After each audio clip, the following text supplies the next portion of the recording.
бүгүнкү мастер-класс биздин сабагыбыз ушундай көйнөк арналат. Бул көйнөктүн өзгөчөсү бул жагы болсо баягы вязаное полотно деп коет.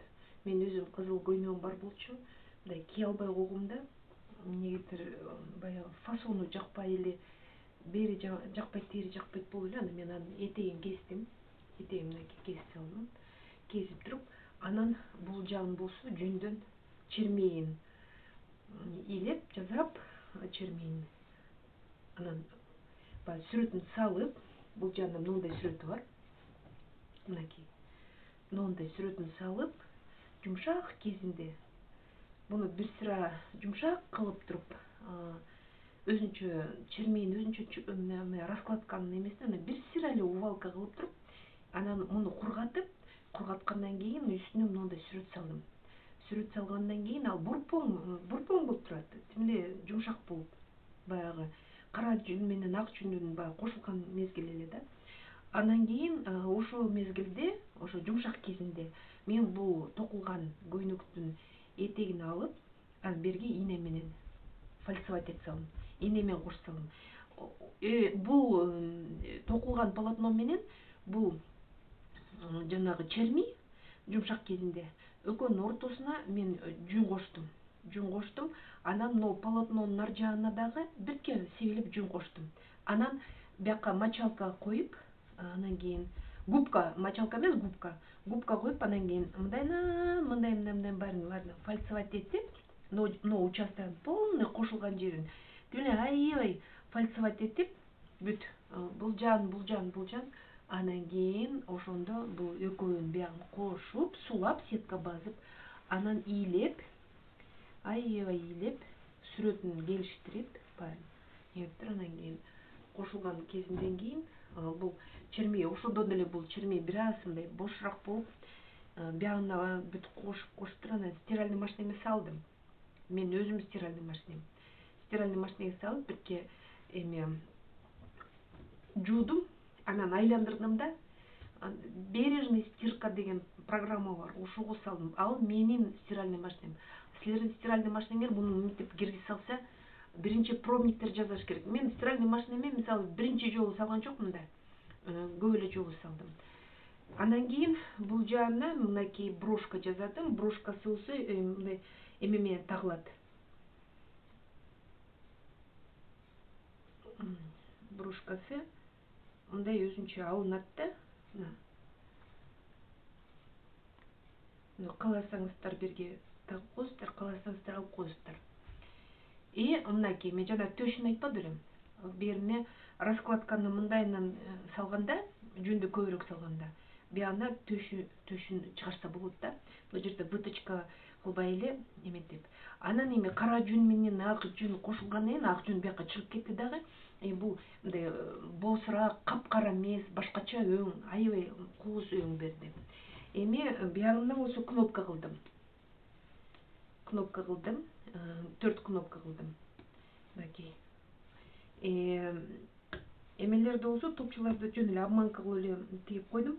Анткени бул ушундай көйнөк болуп атканда бир топчу болуш керек да, негизичи.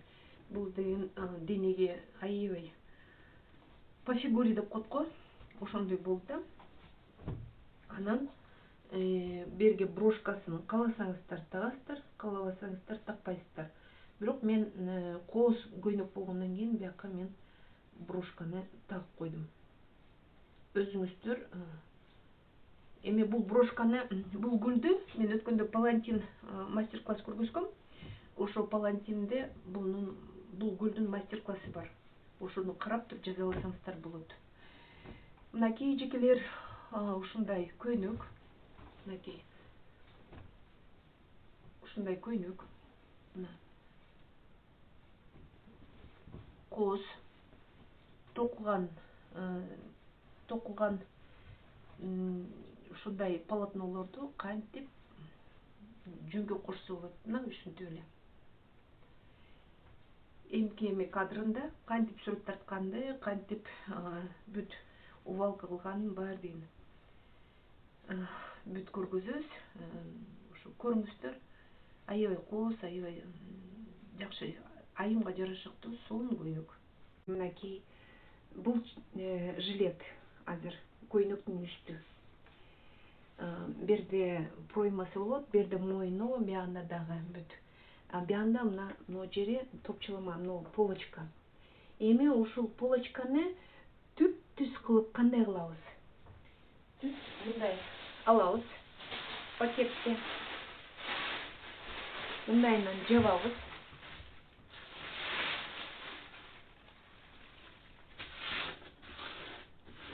Мен али муну киргизе элекмин, эчтеке кыла элекмин. Азыр жөн эле жүн менен ак жүн, гребенная лента в топсе. Анан кийин могу кара вискоза, пряжанын кара өңүндөгү жүнү, жана мен көргөзгөн пряжанын. Анан кийин ал үстүнө мен вискозаны түшүрдүм. Азыр эми бунун баарын мен киргизе элекмин. Муну мындай кылабыз. Мындайынан кайрыйбыз. Мынакей, кайрыйбыз. Көрүңүздөр, бияка чыгып туруп. Бул клеенкасын бул жака кайрыйбыз. Абайлап бүт. Анан кийин биягындагы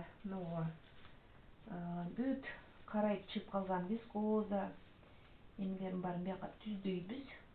Мындайынан түздөйбүз ушинтип. Мынакей.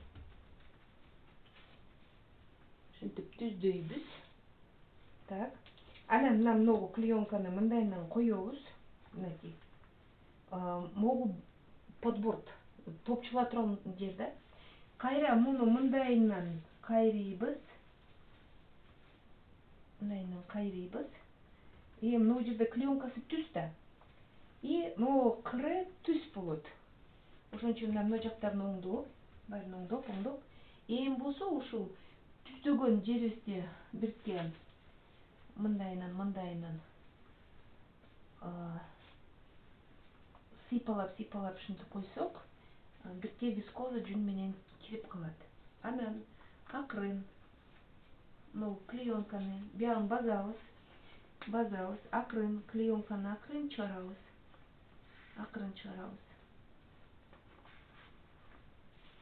Биягын кырын басып турабыз кубуз менен. Анан бул жагынан акырын мынтип сууруп алабыз. Сууруп, биягын мынтип түздөп. Көрүңүздөрбү, бир түп-түз болуп калды. Түз болуп туруп. Анан мындайынан бүт эметип коебуз. Кайра бул клеенканы мындайынан базабыз, жабабыз. Мынтип жабып, анан бияка скотчтойбуз. Бул клеенканы алабыз, бул кереги жок. Мынакей.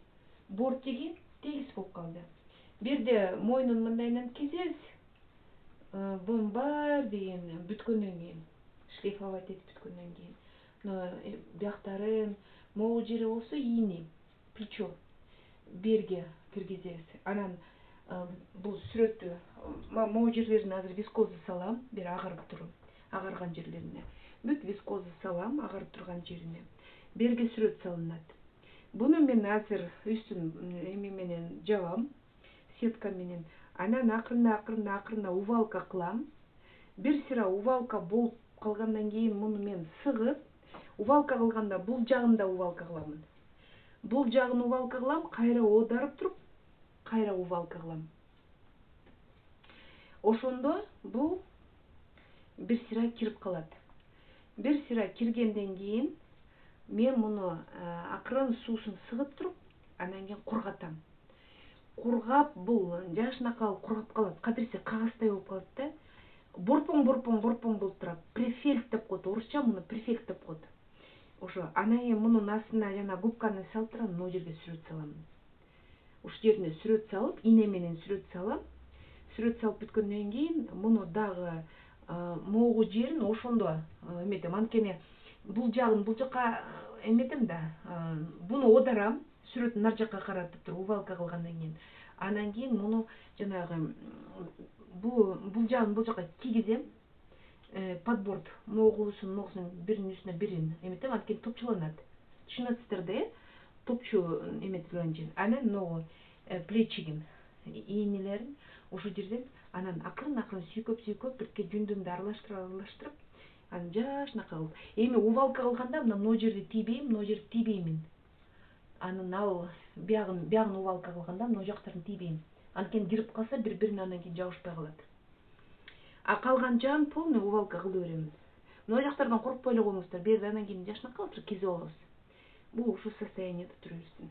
Эми буну азыр мен биринчи увалкасын кылам, анан кийин кургатам, анан сүрөт тартам. Анан сүрөт тарткандан дагы көргөзөм.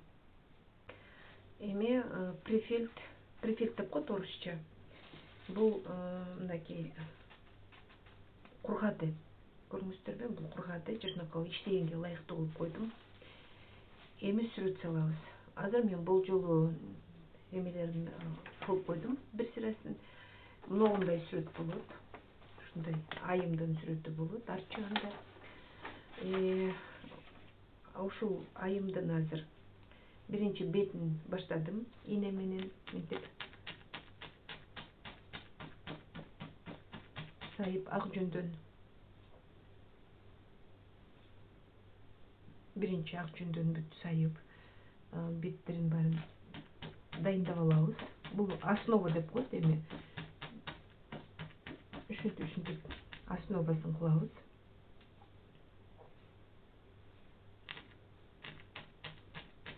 Ак жүндү төшөп алабыз. Эми бул мына шляпасынын бир эме кыры, бетин жаап атат. Буянда шляпасынын лентасы болжолдоп алдык да.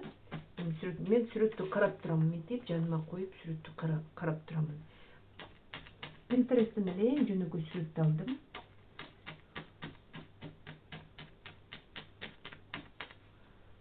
Ушинтип бир дайындап алабыз.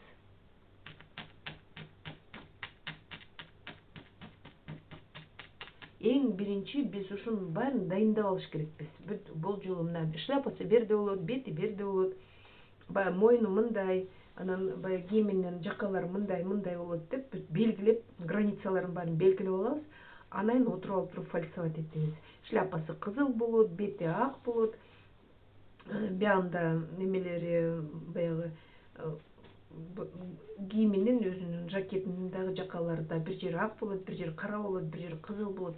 Ушинтип ушундай композиция кылып эмете беребиз, иштей беребиз. Мынакей мен азыр бетин ушинтип кылам. Беттерин баарын белгилеп кетем.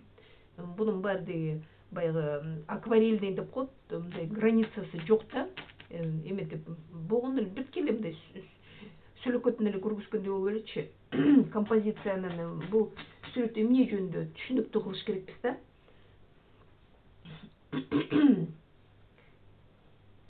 Мен ак жүндөн мындай таштап коюп атам.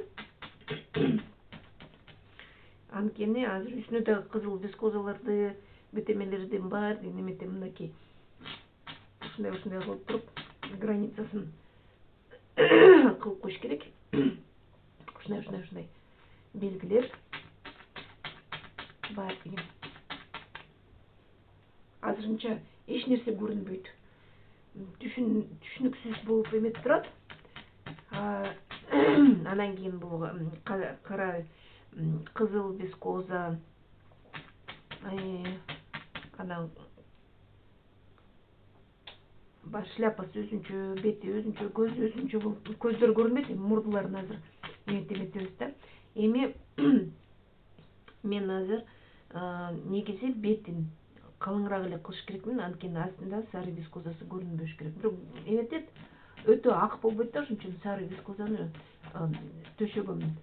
Сары жүндү, сары вискозаны мындай тимирей апапак болуп көрүнбөсүн дедим да бетин. Бирок сүрөтүндө негизи өзүнүн сүрөтүндө бети апапак. Биз болсо бир аз оттенять этип коебуз. Мынакей. Ушундай кылып белгилеп кете беребиз.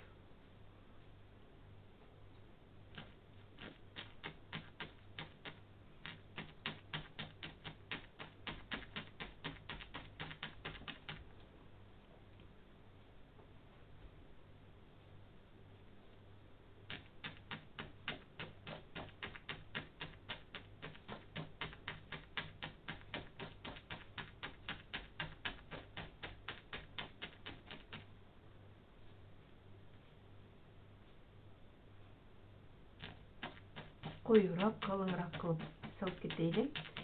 Бет жагына эмит калбасын. Жукараак болуп калбасын да.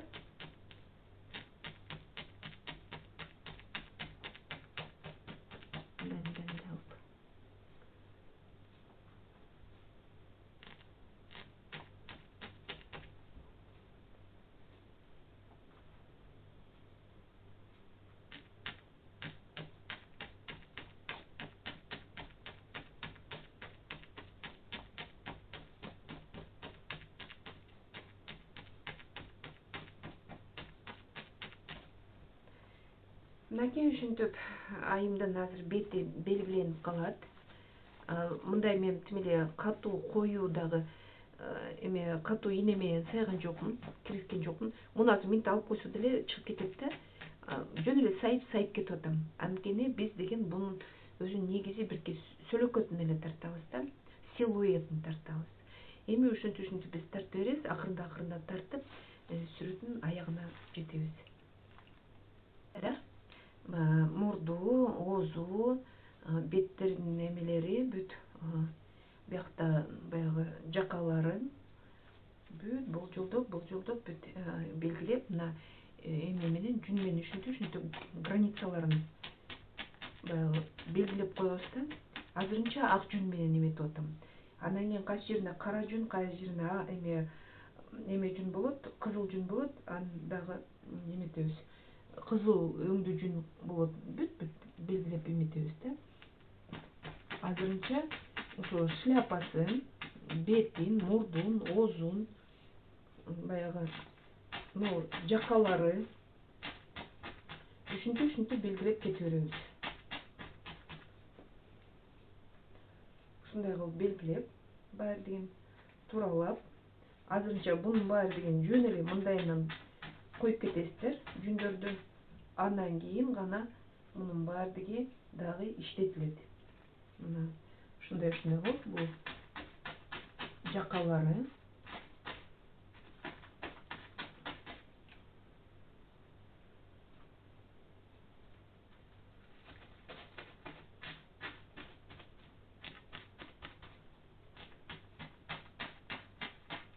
сүрөттү карап турасыздар. Сүрөттү карап, мынакей мен бирден түшүнүп атам, могу жерде шляпасын бирче мындай кылыш керек экен деп. Бияка шляпасынын кырларын окшоштурабыз.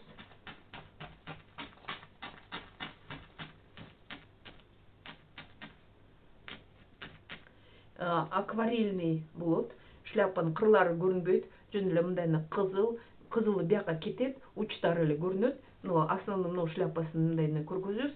Бул жагы да шляпанын баягы үстү жагын көргөзөбүз.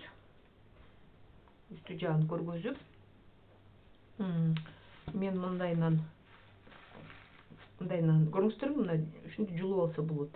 Анан мындайынан коеюн, анткени өйдөрөк кылып алыптырмын. Мынакей, ушу көрүнүп атат. Ошон үчүн минтип сайып эле, анан кийин алысыраак кетип, анан карасаңыздар, мына жери бир жери туура эмес экен деп туруп оңдоп койсо болот. Ушинтип ак жүн менен белгилеп кетебиз. Шляпанын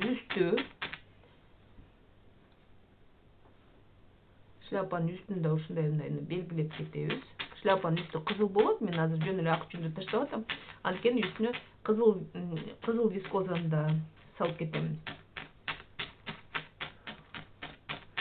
Ак жүндү негизи төшөңүздөр, бираз себелеп. Анткени бирде мынагы кара өңдүү пряжа, анан кийин үстүнө дагы кызыл өңдүү пряжа, анан кийин вискоза. Ошо бири-бирине кириш үчүн биз ак жүндү гарантия болуш үчүн ак жүндү ушинтип салып кетебиз. Мына шляпанын үстү. Эми эжекелер, мына эмелерин баарын, границаларын баарын тартып алдык. Эми берде кызыл болот, бери кызыл болот шляпасы, беринде бирке кара көлөкөлөрүн кылабыз. Берде да кара көлөкөлөр болот, берде кызыл өзүнүн эмесин баарын эмиттирип, ушул сүрөттү ушинтип тартып беребиз. Анан мен сиздерге полный тартып бүткөндө дагы көргөзөм. Урматтуу айымдар, мына сүрөтүн түшүндүк, тартып бүттүк. Эми увалкасы калды. Бул эми чермейдин арт жагы болот. Жилетканын. Бул биринчи биз жилетканы тартып алдык. Мынакей. Эң биринчи ошо мен сиздерге көргөзүп кетейин дегеним ушул. Мынакей. Ушинтип жумшак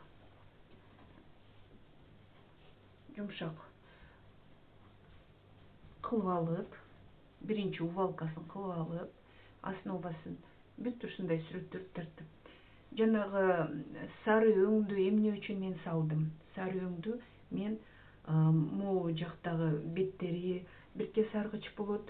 Анан эми кара полотного негизи тартыш кыйын да, көз да ооруп кетет, мындай адам мындай чарчап кетет да, ошон үчүн мен берине бирке сары кылдым да, астынан эме болсун деп.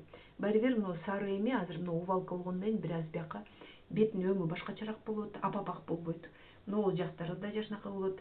Эми кара өңдүн эмеси баары таасир тиймек да, ошон үчүн мен биринчи сары кылып алдым. Эми мына увалка кылганда мына кара жүндүн астынан сары өң барыбир чыгып, мындай жылтырап башка өң берет да. Мага мына жери башка өң болуш керек болчу. Эми муну биз увалка кылып, чермейин бияктарын баарын увалка кылгандан кийин мен да сиздерге көргөзөмүн. Мынакей сүрөт бүттү. Жанагы мен чермейди көргөзбөдүм, жилетканы кандай кылып увалка кылып, кандай сүрөт тартканын. Эми муну уже конечный результаты да. Жаңы эле муну жууп, стиральный машинеге чайкап, анан алып чыктым да. Мен стиральный машинем негизи мен жуам, чайкаймын. Бережный стиркага эметип жуам да. Менде мындай кызыл көйнөк бар болчу. Такыр кие албай койдум да. Мындай бир жерде ылайыксыз болуп, мындай фасону да мага жакпай. Анан бир эки жолу кийип ошол менен турган болчу. Мен мындайынан кыркып салдым. Буну чермейди ошо токулган этекке, мына көйнөккө эми баягы киргиздим да, увалка кылдым.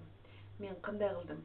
Мен муну баягы борпон кезинде, мына сүрөттү тартып аткан кезинде, тартып бүткөндөн кийин эле бул жака фальцовочный ине менен эле сайып, ортосуна мына ак жүндөрдү салдым. Ошондо бул чермей, ак жүн бир аз себелеп. Анан бул токулган полотно. Анан ошо полотнонун нар жагына да бир аз жүндү себеледим. Анан эле губканы салып, мындайынан сайып. Анан буну увалка кылганда, бул жакты да кошо увалка кылдым да, анан ошо мына этеги кирип калды. Жакшынакай болуп кирип калды, мынакей. Көрүнүп турат. Бүт. Азыр ным кези. Бүттү бул. Бул арты, бул алды. Мынакей. Алды.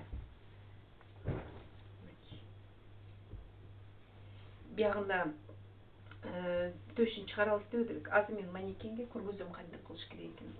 Манекенди алабыз. Же пакет кийип эле өзүңүздөргө деле ченеп эметсеңиздер болот да.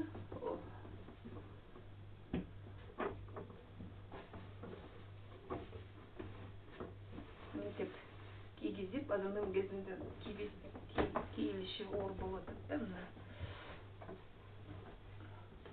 Мынакей эчекелер. Мындайынан кийгиздик. Бул манекен. Манекенге кийгиздик. И мындайынан сылап чоюп. Анткени бирге биз жүнүн калыңыраак салбады белек. Мына эмне үчүн биз жүндү калың салдык? Ушул себептен да. Мынакей. Эми ушул мойдон кургатып койсоңуздар, ушул мойдон бул калып калат да, эмнеси калып калат. Мынакей арт жагы.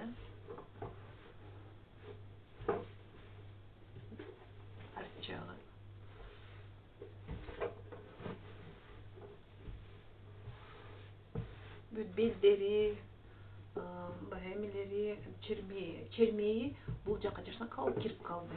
Жакшынакай болуп кирип, эми кооз, аябай жакшы кооз көйнөк болду. Эми мен сиздерге айтарым, ушу манекенге эле азыр мен муну чыгарам. Анан мантышницага салып, азыр жаңы ным да бул.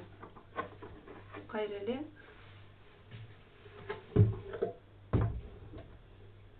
мантышницага салам дагы и буну жүнүн эме кийисин дагы бышырып саламын.